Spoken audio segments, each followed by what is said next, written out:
Hey guys, I'm getting loads of people who are reaching out to me asking how they can get their podcast onto Gaana.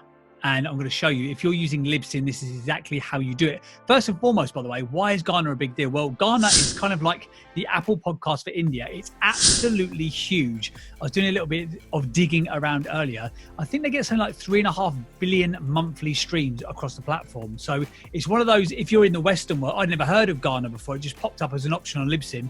But the more I dug into it, it's absolutely huge. And I've got to say, for my own podcast, I've gone from almost no downloads in India to like hundreds per week very, very quickly, which is quite exciting. It's actually now my second fastest growing country on the planet. So the UK is my number one because I'm a UK based podcaster, but India is actually my second biggest reach now because of being on the Gaana app. So if you want to get on the Gaana app and you are using Libsyn, this is exactly how you do it.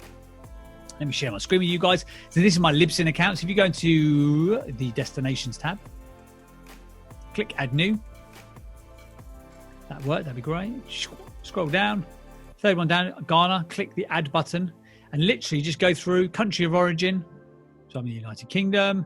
Category, they've got slightly different categorization here. So I am in business. So what would that be? Oh, they don't even have business. They have business, education. Oh, interesting. So I would probably put mine into, what would I be? I would say I'm probably motivation because all of my guests are motivational. Click to agree to the term and condition, click save. I'm not going to do it because I've already set this up. But that's how simple it is.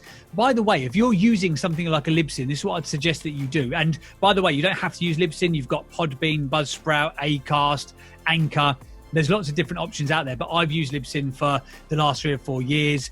I've done 125 plus podcast launches. I always make my clients use Libsyn. I think it's fantastic. It's well robust. It's built on the Amazon AWS platform. So even if Libsyn as a company went sideways, somebody else would own the rights. You could basically still get your data, if that makes sense. And Libsyn, I think, is great. It's not the most sexy platform. It's not the most user-friendly platform. But do you know what? It's just great. It's simple and it bloody works. But this is what I suggest. If you are on Libsyn, for example, every couple of months, click to the destinations tab and just see, are there any new destinations? Because Gaana has only been around for the last 3 or 4 weeks, maybe a couple of months now. Amazon Music, again, has only been around for a couple of months. So there's always these new options and these new platforms that are popping up. And again, you could look at it and think, well, am I going to get many listeners from these platforms? But it's always worth being on the new platforms that are out there. As I say, Gaana, I'm now getting hundreds of downloads a week from India.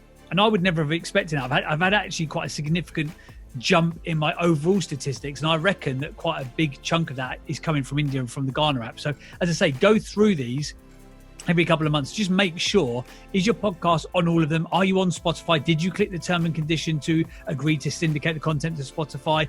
If you've just got a new podcast, there are certain platforms that you can't go onto. So for example, like iHeartRadio, I think it's 2 months you have to be live before you can put your content onto their platform. So again, every couple of months, just come back and just see if there are any new destination options for you. And if there are, it's as simple as clicking the button, agreeing to the term and condition. Obviously, read the terms and conditions if you're that way inclined, to make sure that you actually agree and adhere to their regulations. But add those platforms. As I say, Gaana's been adding a lot of users for me recently. I reckon Amazon Music, which is new recently, is going to add a lot of listeners as well. And it's not really a lot of effort. As I say, if I just show you one more time, destinations, add new, scroll down, click to Gaana, add to Gaana. Choose your country of origin, choose your category, click approve, go. How long has that taken? 10 seconds? And you could potentially be reaching a whole new demographic of people very, very quickly. So go on there every couple of months. And I would say that if you are utilizing a syndication software like Libsyn, check it every few months. Make sure you're optimized to be in all of the places that you can be, because who knows where your next big chunk of listeners is going to come from.